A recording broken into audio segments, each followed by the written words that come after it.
Eh bien, aujourd'hui, j'aimerais continuer le thème que j'ai déjà pris il y a 2 semaines de cela déjà. Il y a 2 semaines de ça, nous avons vu le chrétien face à la parole de Dieu, un mercredi. Après, le chrétien face aux difficultés, dimanche dernier. Et mercredi dernier, pour ceux qui étaient là, j'ai parlé du thème le chrétien face à la tentation. Et ce matin, j'aimerais vous parler du thème le chrétien face aux finances, aux sous, à l'argent. Si vous préférez, le chrétien face aux finances. Pourquoi je vous parle de ça? Puisque la Bible en parle.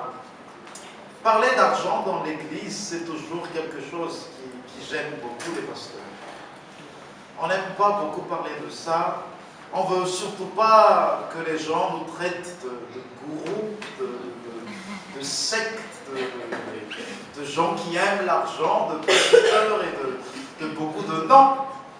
Mais ça ne doit pas être un sujet tabou, puisque la Bible en parle.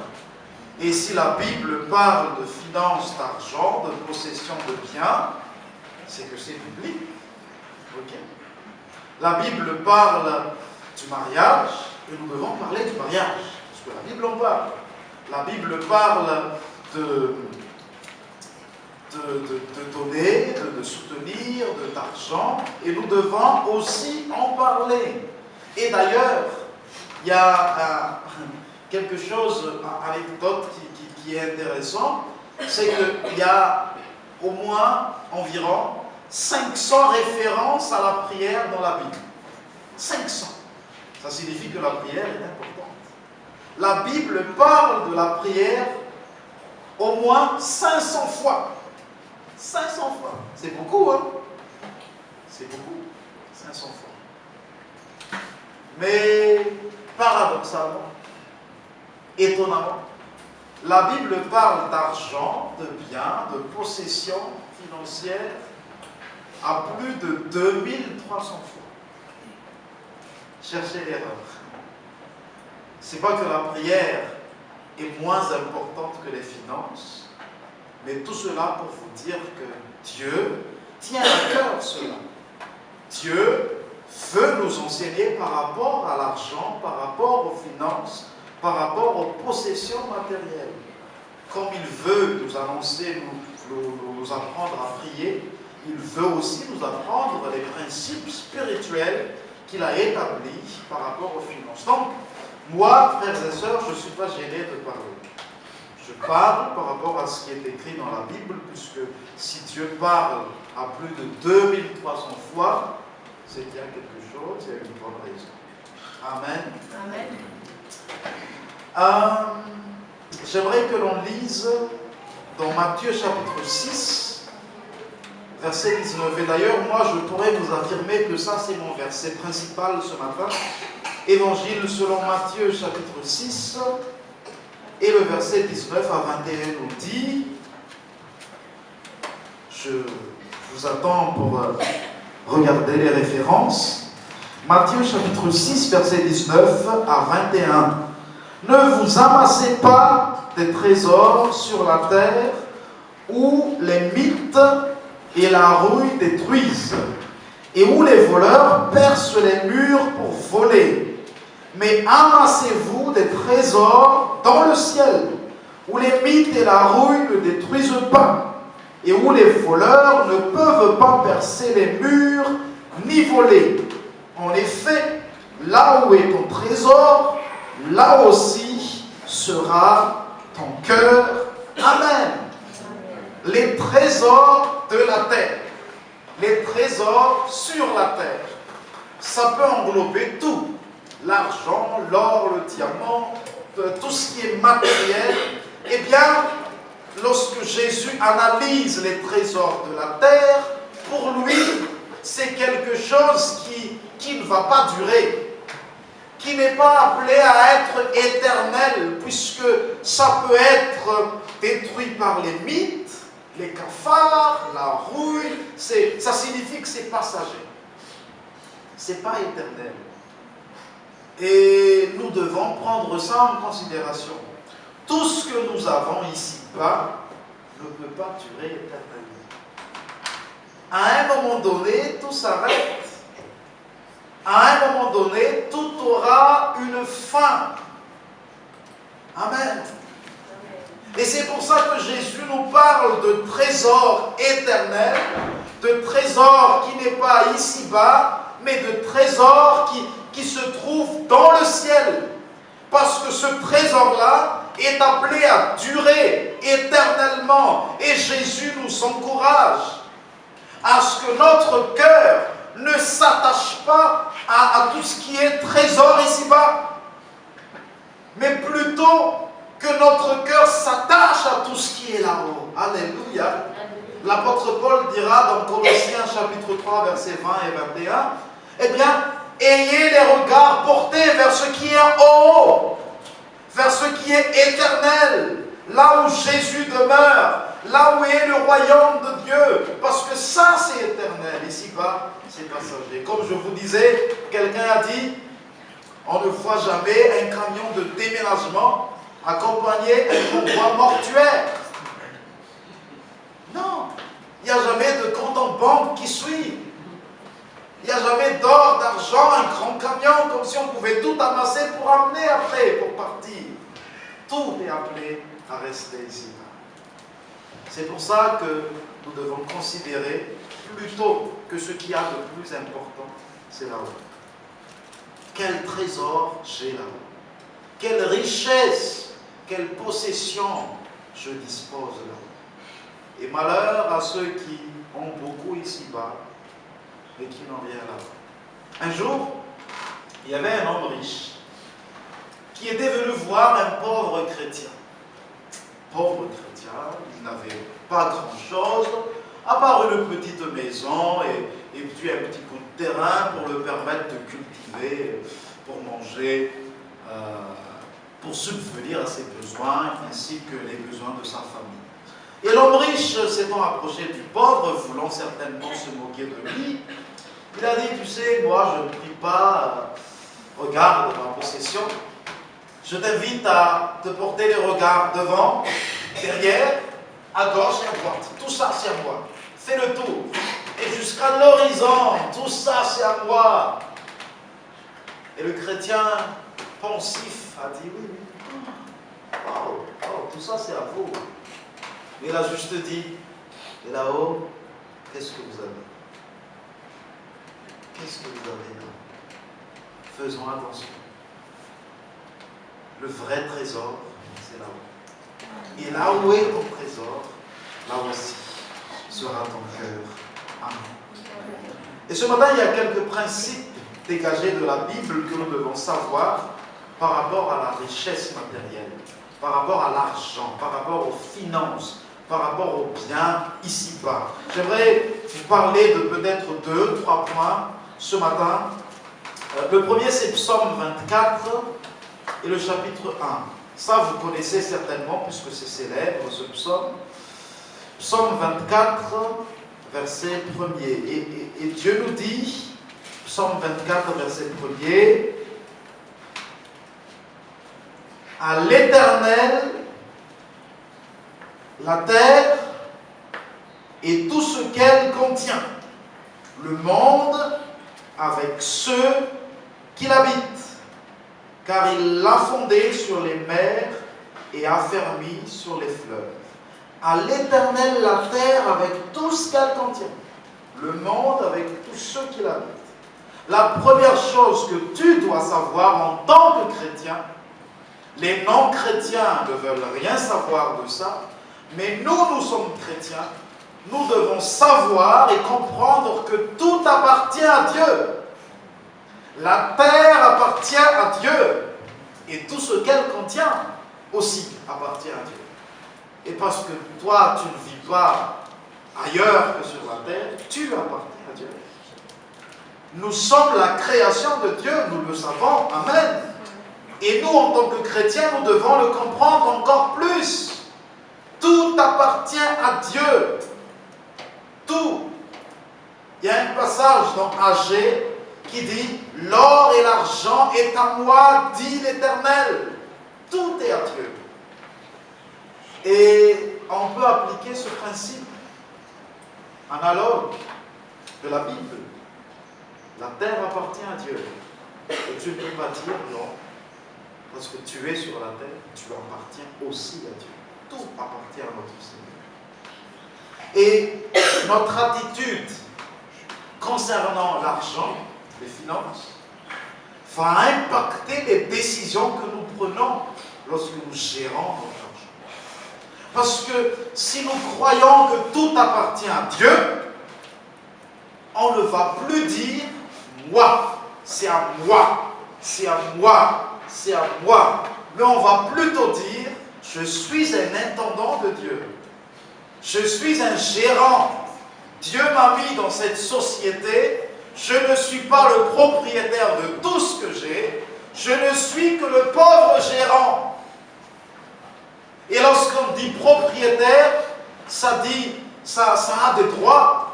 Ça peut faire tout ce qu'il veut, n'est-ce pas? Un propriétaire n'a pas besoin de l'accord de quelqu'un pour vendre, pour donner son bien. Mais un gérant, un intendant, n'a pas le droit de faire tout ce qu'il veut. Parce qu'il va rendre des comptes. Et nous, en tant que chrétiens, nous devons comprendre cela. Que puisque nous ne possédons pas ce que nous avons, nous sommes seulement devant Dieu des gérants, des gestionnaires, des intendants, eh bien nous allons rendre des comptes à Dieu. Et ça, si nous comprenons ça, ça va changer notre mentalité de gérer tout ce que nous avons. Ça va impacter beaucoup les décisions financières que nous allons prendre sur notre vie. Nous allons rendre des comptes. Nous sommes responsables. Un jour viendra, nous allons nous présenter devant Dieu, comme Jésus a dit dans la parabole des talents. Un jour, il y avait un homme riche qui avait beaucoup d'argent. Et à l'époque, les talents étaient représentés une certaine somme considérable. Et cet homme riche a donné plusieurs talents à ses serviteurs. À un, il a donné un talent. À l'autre, il a donné 2. À un autre, il a donné 4 talents. Et il est parti. Donc chacun, en quelque sorte, était libre de faire ce qu'il voulait faire avec les talents. Mais le problème, c'est que l'homme riche devait revenir. Et eux, ils devaient rendre des comptes. Alors les deux, ils ont créé leur business, ils ont créé une société, ça a prospéré, ça a avancé. L'autre, il a fait le commerce, donc du coup c'est bon. Mais l'autre, il était tellement paresseux, égoïste, qu'il n'a rien fait. Il n'a rien fait. Il n'a même pas pensé à aller déposer l'argent en banque pour qu'au moins il y ait des intérêts par la suite.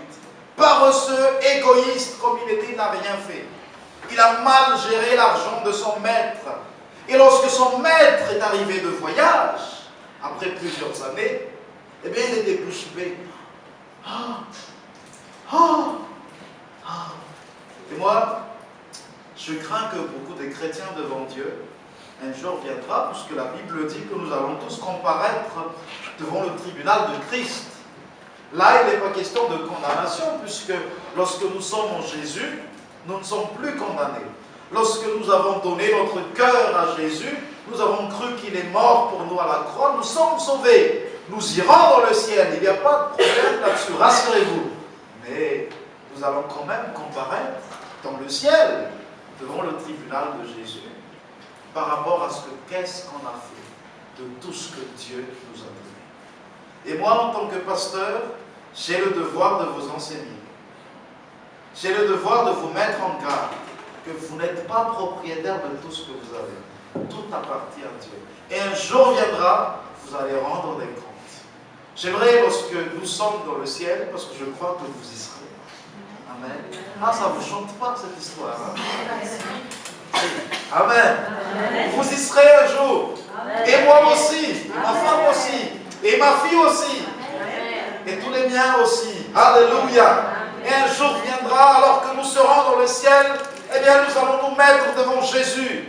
Et j'aimerais surtout pas dire, ah Seigneur, j'ai oublié de leur enseigner ça. Pardonnez-moi. Non, je me décharge ce matin. Je me décharge ce matin. tout appartient à Dieu. Puisque tout appartient à Dieu, eh bien, nous ne devons pas nous inquiéter. Jésus a dit, ne vous inquiétez de rien. Mais en toute chose, faites connaître votre besoin à Dieu. Ne vous inquiétez pas, qu'est-ce que nous allons manger, qu'est-ce que nous allons vêtir, mais qui va pourvoir à nos besoins? Jésus a dit, cherchez d'abord son royaume et sa justice, et toutes choses vous seront données par-dessus. Un chrétien qui ne comprend pas que Dieu est propriétaire de tout, va toujours s'inquiéter. Mais celui qui comprend que finalement tout vient de Dieu, il ne va pas s'inquiéter. Il ne va pas s'inquiéter. Il va juste mettre sa foi, sa confiance en Dieu. Amen. Et savez-vous que l'inquiétude ne mène à rien? L'inquiétude ne nous fait pas, ne nous rend pas meilleurs. Au contraire, ça nous rend pire. L'inquiétude peut être comparée à un fauteuil à bascule. Là, on bascule et on bascule, elle occupe votre temps. 2 heures, 3 heures, vous basculez, mais vous n'avancez pas. Vous êtes là. Ou peut-être aussi avec le vélo, là, j'aime pas ce vélo. Parce que on n'avance pas. On n'avance pas. On pédale, et on pédale, et on pédale, et on pédale. Et il y a des gens, des hommes, des femmes qui pédalent et qui pédalent le vélo. 1 heure d'effort, vous imaginez 1 heure d'effort. 1 centimètre, ça n'a même pas avancé. Bon, ça a bougé un peu. De gauche à droite, mais ça n'a pas avancé du tout. Ah, je préfère le vélo de Dédonné, moi. Au moins ça avance. Et l'inquiétude, c'est comme ça. Vous pédalez, vous pensez, vous réfléchissez, vous vous inquiétez, encore plus, mais vous n'avancez pas, frères et sœurs. Tout appartient à Dieu. Ne t'inquiète pas. Alléluia. Ne t'inquiète pas. Est-ce que ça signifie que l'on ne doit rien faire? Non. Non, j'aimerais dire 2 Thessaloniciens chapitre 3 verset 10. 2 Thessaloniciens chapitre 3 verset 10. Il est écrit, c'est une des paroles de la Bible les plus directes qui soit. 2 Thessaloniciens chapitre 3 verset 10 nous dit, en effet, lorsque nous étions chez vous, nous vous recommandions ceci. Si quelqu'un ne veut pas travailler, qu'il ne mange pas non plus. Ah! Si quelqu'un ne veut pas travailler, qu'il ne mange pas non plus. Alors, ne pas s'inquiéter ne signifie nullement être très passif. En France et dans les pays européens ou pays développés, nous avons un système de soutien. C'est pas mal, hein? C'est pas mal. Mais la Bible nous apprend aussi, autant que possible, si ça dépend encore de vous, eh bien, cherchez du boulot. Okay? Travaillez. Si ça dépend de vous. Parfois, ça ne dépend pas de nous. Parfois, c'est difficile de trouver un emploi. Il y a beaucoup de chrétiens qui veulent bien travailler, mais c'est difficile. La crise est là, c'est devenu de plus en plus sélectif, c'est comme ça. Donc, lorsque ce n'est pas possible, lorsque ça ne dépend pas de nous, rassurez-vous, ne vous inquiétez de rien. Dieu a promis de prendre soin de vous. Mais lorsque ça dépend encore de vous, faites le nécessaire. Ok? Faites le nécessaire. Parfois c'est dur, parfois c'est difficile. Alors à l'époque, il n'y avait pas un système de soutien comme nous avons actuellement. Donc la vie était plus difficile. Et il y avait quelques chrétiens qui, sous prétexte de spiritualité, ne faisaient rien du tout. Ils se contentaient de prier, de lire la Bible, d'assister aux réunions et à l'époque, à chaque fois que l'on se réunissait, on faisait des agapes et on mangeait et ces gens-là n'apportaient jamais rien, puisqu'ils n'avaient rien à apporter d'ailleurs. Et Paul l'a dit que ceux qui ne travaillent pas ne mangent pas non plus. C'était un peu choc hein, quand même. Mais c'est ça. Dieu est contre la paresse. Dieu ne nous a jamais fait pour être paresseux. Dieu est pour les actifs. Et autant, lorsque ça dépend encore de nous, soyons actifs. Ok? Les jeunes qui sont ici, eh bien allez jusqu'au bout. Ne soyez pas paresseux. Dieu est contre la paresse. Dieu a dit, Proverbe, va vers les fourmis paresseux. Observe-les et sois sage. Les fourmis, c'est une communauté qui... Moi, les fourmis m'enseignent quelque chose. Une fois ici, lorsque je m'étais assis, ah là là, quel courage! Parce qu'il y avait un gros morceau de nourriture ici, là, et il y avait un fourmi qui l'a trouvé. Alors, je ne sais pas quel genre de signal il donne à ses copains, mais tout à coup, il y avait une petite communauté qui était là, et je faisais exprès de ne pas toucher parce que ça me donnait une leçon. Et alors qu'il y a 2 ou 3 qui commençaient à le porter, cette nourriture qui dépassait certainement leur poids, difficilement ils essayaient de le tirer.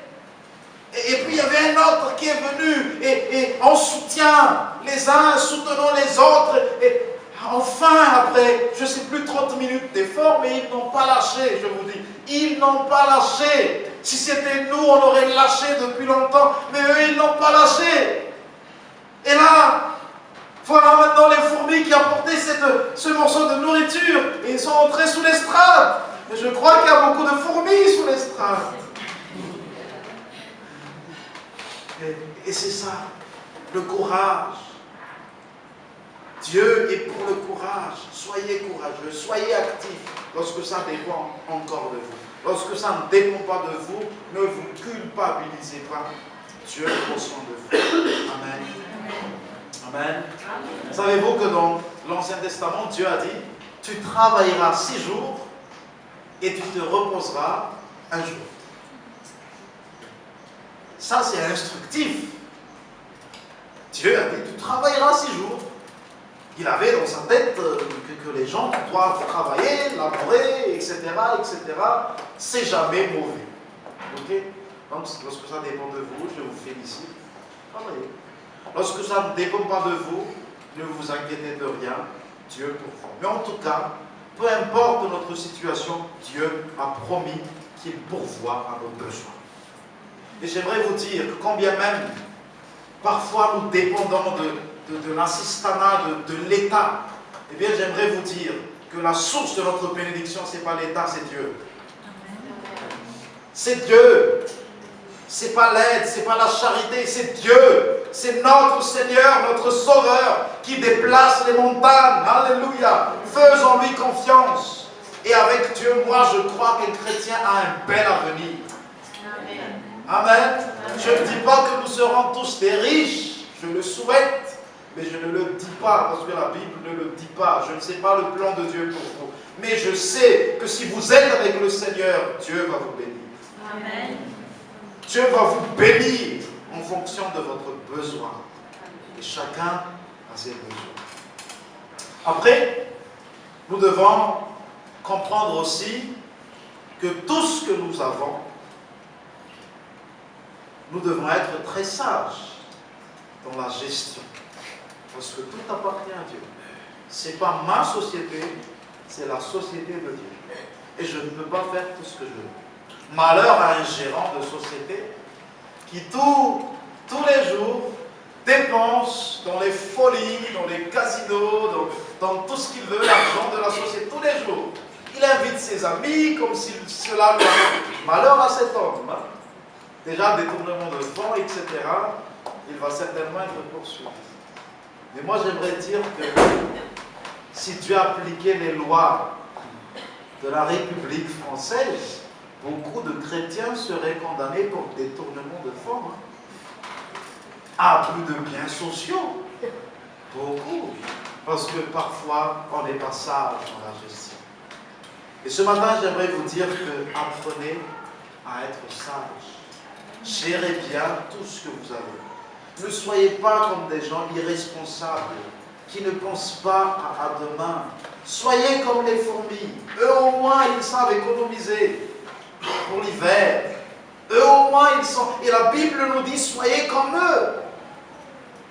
Moi, je vois mal ces chrétiens à qui Dieu donne les moyens, à qui Dieu bénit, mais qui ne pensent à rien, qui ne pensent à dépenser, à faire la vie, à acheter encore une autre voiture, encore, alors que la voiture qu'ils ont maintenant est encore bien, et à acheter encore, et à dépenser, à tout dépenser. Et lorsqu'il y a quelque chose de difficile qui arrive, là on se dit, ah Seigneur, mais où es-tu?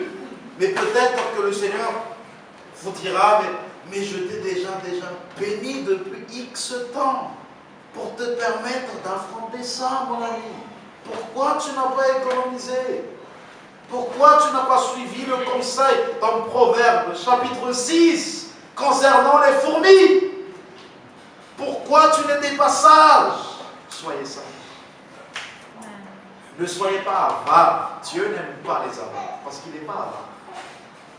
Il nous donne son soleil, il nous donne l'air, il nous donne la vie. Dieu n'est pas avare. Il nous bénit en fonction de tout ce que nous avons besoin. Ne soyons pas avares. Ok? Pour votre famille, pour vos enfants, faites tout ce que vous pouvez. Mais s'il vous plaît, soyez sages. Soyez sages. Et penser au lendemain ne signifie pas ne pas avoir la foi, mais plutôt, Seigneur, je crois que tout vient de toi. Et puisque tout vient de toi, c'est qu'il y a une raison. Si j'ai plus que j'ai besoin aujourd'hui, ce n'est pas forcément pour que je puisse faire la fête, mais parce que peut-être que j'en aurai besoin je garde un peu. Je dépense tout ce que j'ai besoin. Ma famille, mes enfants, on part un peu en vacances, etc. Et je garde un peu à l'autre. Parce que je sais que si tu me donnes plus, il y a une raison à cela. Soyons sages, de bons gestionnaires. Amen.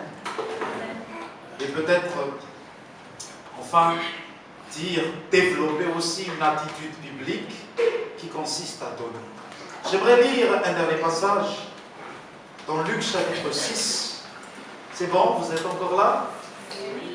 Est-ce que vous pouvez dire à votre voisin, est-ce que tu es encore là? C'est bon? Je peux encore continuer un peu? Bon, ça fait même pas 30 minutes que j'ai commencé. Hein? Si? Non, il est encore 51. Non. Allez, Luc chapitre 6, verset 38. Luc chapitre 6, verset 38. Et la Bible nous dit ce bon conseil: donnez et on vous donnera. On versera dans le pan de votre vêtement une bonne mesure, tassée, secouée et qui déborde. Car on utilisera pour vous la même mesure que celle dont vous serez servi. Donnez et l'on vous donnera. Il y a un principe essentiel que nous devons appliquer. C'est bien d'être sage, c'est bien de toujours penser que tout ne nous appartient pas, tout appartient à Dieu. Mais il faudrait aussi penser que nous devons donner. La Bible dit, donnez et l'on vous donnera. Dans l'Ancien Testament, il y a une parole que Sophie cite souvent, c'est honore l'Éternel avec tes biens et les prémices de tout ton revenu. Dieu, depuis toujours, a voulu que son peuple soit un peuple généreux, un peuple qui donne. C'est pour cela qu'il a institué beaucoup de lois. Il a institué la dîme. Il a demandé aux enfants d'Israël de payer la dîme, de donner. Pourquoi? Parce que Dieu voulait que le peuple soit généreux, comme lui. Il est généreux. Et Dieu veut que nous soyons généreux. Et le principe de donner figure aussi dans le Nouveau Testament qui s'applique à nous. Jésus parle de donner. Jésus parle de mesure, qu'on va nous mesurer par rapport à la mesure que nous allons utiliser. L'apôtre Paul parle de moissonner. Et il parle que ceux qui moissonnent peu recevront peu. Ceux qui moissonnent beaucoup recevront beaucoup. La Bible, c'est ça. Donner, soutenir l'œuvre de Dieu. Et pour moi, s'il y a une gestion que nous devons vraiment apprendre, c'est donner. C'est donner. Ne pas seulement penser à nous, à moi, mais penser aussi à l'œuvre de Dieu. Le chrétien qui donne pour l'œuvre de Dieu, eh bien, c'est comme si cette personne dit, Seigneur, puisque tout vient de toi, je consacre une partie pour ton œuvre, pour quelque chose qui dure éternellement. Rappelez-vous que l'éternel, c'est en haut. Hein? C'est pas ici. Le vrai trésor, c'est là-haut. Et lorsque nous donnons pour l'œuvre de Dieu, nous amassons des trésors là-haut.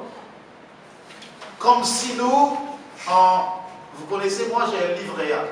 Actuellement dedans, je vais vous dire, il y a actuellement dans mon livret A à la banque postale 30 €. C'est déjà bien, j'ai 30 €.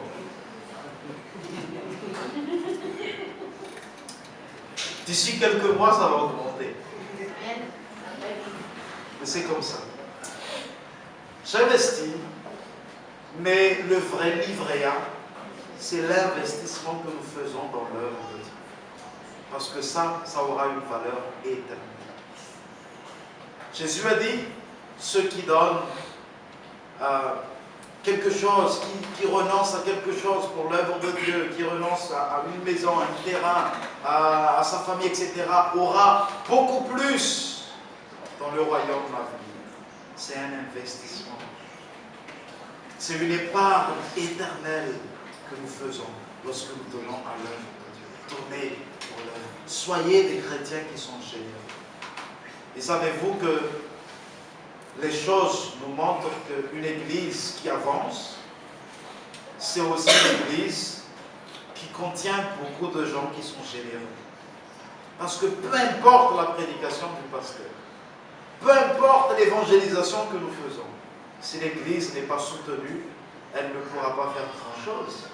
Si elle ne pourra même pas acheter une sono, si elle ne pourra même pas acheter, si elle ne pourra même pas avoir une salle à sa disposition, où l'église va-t-elle se réunir? Et tout ça fait que nous devons donner. Soyons des hommes, des femmes, des jeunes qui donnent, qui investissent pour le royaume de Dieu. J'ai lu l'histoire d'un homme. Apparemment, cet homme était un entrepreneur, retraité, presque retraité. Donc en France, il avait certainement 64 ans. Il était au bord de la retraite. Il ne lui restait que quelques mois de travail pour enfin profiter de sa maigre retraite, sa petite retraite. Et il y avait son patron qui lui disait une chose. Allez, il faut que tu me construises une belle villa. J'ai acheté un terrain, 500 mètres carrés. Tu vas construire une belle maison dessus, avec de beaux matériaux, les plus luxueux possibles que tu puisses trouver. Et fais que la maison soit vraiment impeccable. Voilà le dernier travail que je te donne pour ces 6 mois, avant que l'on puisse mettre fin à ton contrat de travail, pour que tu puisses bénéficier de ta retraite. L'homme m'a dit, mon salaire n'était pas toujours bien, là je n'ai rien, je vais profiter de ce dernier offre pour mettre un peu dans ma poche. Donc le patron est parti, on lui a laissé les portes ouvertes, et l'homme, dans sa folie, il a dit non, je vais acheter les matériaux les moins chers possibles, voire des matériaux d'occasion. Et il a fait, voilà, la maison n'était pas aussi jolie aussi bien. Les matériaux étaient de moindre qualité, pas grave, mais lorsque le patron était arrivé, il n'était pas du tout content. Mais pourquoi tu as mis cette baignoire? Mais pourquoi tu as mis ça, tu as mis ça? Et à la fin, le patron a dit, alors que j'ai voulu te donner cette maison pour te récompenser pour tout le travail que tu as fait pendant ces 40 ans à mes services. Là, il était bouche bée. Il va devoir vivre dans une maison qu'il a construite et qu'il a fait de la manière la plus mauvaise qui soit. Et parfois c'est comme ça. Nous investissons mal alors qu'il est question de notre maison là-haut. Alors qu'il est question de notre demeure là-haut. Investissez pour le royaume de Dieu. Il n'est jamais question d'obligation dans le Nouveau Testament. Mais il est question de donner avec son cœur, avec conscience, avec joie, mais généreusement. Soyez généreux. Moi, ma femme et moi, nous apprenons vraiment, on se dit, nous, si on doit donner, on donne à l'œuvre de Dieu. Parce que là, au moins, c'est éternel. Si je n'ai pas de maison ici-bas, bon, j'aimerais bien en avoir, mais si ce n'est pas possible, ce n'est pas grave. Au moins, je veux être sûr que j'ai bien une maison là-haut. Alléluia. Si je ne peux pas avoir des voitures luxueuses ici-bas, tant pis. C'est pas grave. Mais au moins, des choses luxueuses. Alléluia. Dans le royaume à venir. Donc, soyez généreux. Et non seulement pour l'œuvre de Dieu, mais aussi avec les autres. Il y a peut-être un dernier passage que je vais lire pour conclure. 1 Timothée chapitre 6, versets 17 à 18. 1 Timothée chapitre 6, versets 17 à 18. Et j'aimerais que chacun réfléchisse bien en lisant ce texte. 1 Timothée chapitre 6, versets 17 à 18. On nous dit: aux riches de ce monde, ordonne de ne pas être orgueilleux et de ne pas mettre leur espérance dans des richesses incertaines, mais dans le Dieu vivant qui nous donne tout avec abondance pour que nous en jouissions. Ordonne-leur de faire le bien, d'être riches en belles œuvres, de se montrer généreux, prêts à partager. Ils s'assureront ainsi en guise de trésor de bonnes fondations pour l'avenir, afin de saisir la vie éternelle. Amen. Amen. Si nous avons plus que nous avons besoin, soyons généreux. Ça, c'est la bonne manière de nous garder de l'amour de l'argent. Parce que nous devons bien gérer ce que Dieu nous donne. Soyez généreux. Pour moi, être riche, ce n'est pas forcément avoir beaucoup d'argent. Mais pour moi, mon sens d'être riche, c'est juste avoir plus que ce qui est nécessaire. Voilà. Parce qu'après, si on dit qui est riche, personne ne va dire qu'il est riche. N'est-ce pas? Ah ben oui. Lui, il va dire, non, je ne suis pas riche puisque je ne suis pas comme un tel. Je ne suis pas comme un tel encore. Je n'ai pas encore 10 villas. Je ne suis pas encore riche. Pourtant, il vit bien au-dessus de tout ce qui est nécessaire. Mais pour moi, être riche, voilà, c'est ça. Avoir plus que ce qui est nécessaire, que ce qui est le besoin. Et lorsque nous avons plus, pensons à donner. Pensons à être généreux. Et alors même que nous avons ce qui est nécessaire, rien ne nous empêche aussi d'être généreux. D'autant plus que Dieu donne à ceux qui donnent. Pensez à ça. Soyez généreux. S'il y a un membre de la famille qui est dans le besoin, soyez généreux.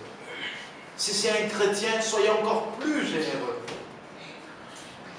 Parce que ce que vous faites à l'un de ceux qui croient en moi, dira Jésus, ne serait-ce qu'un verre d'eau, cela vous sera récompensé.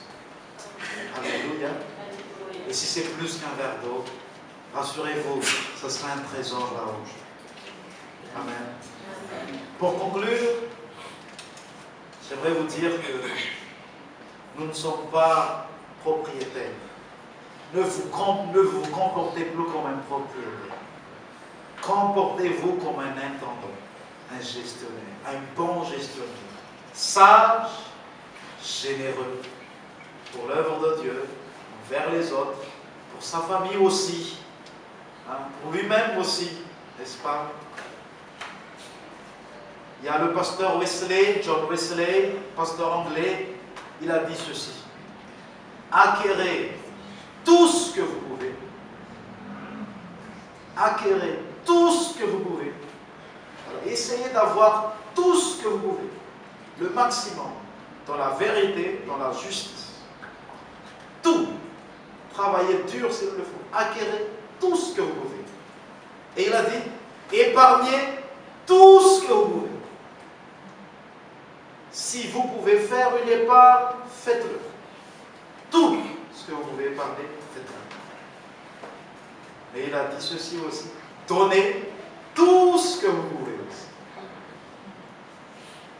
Et réfléchissez à ça. Gagnez tout ce que vous pouvez.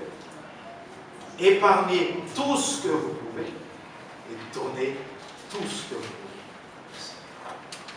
Voilà un bon principe. Que Dieu vous bénisse. Eh bien, j'ai dépassé les 30 minutes finalement. 35 minutes. Mais ça va. Allez, on va prier pour remercier le Seigneur.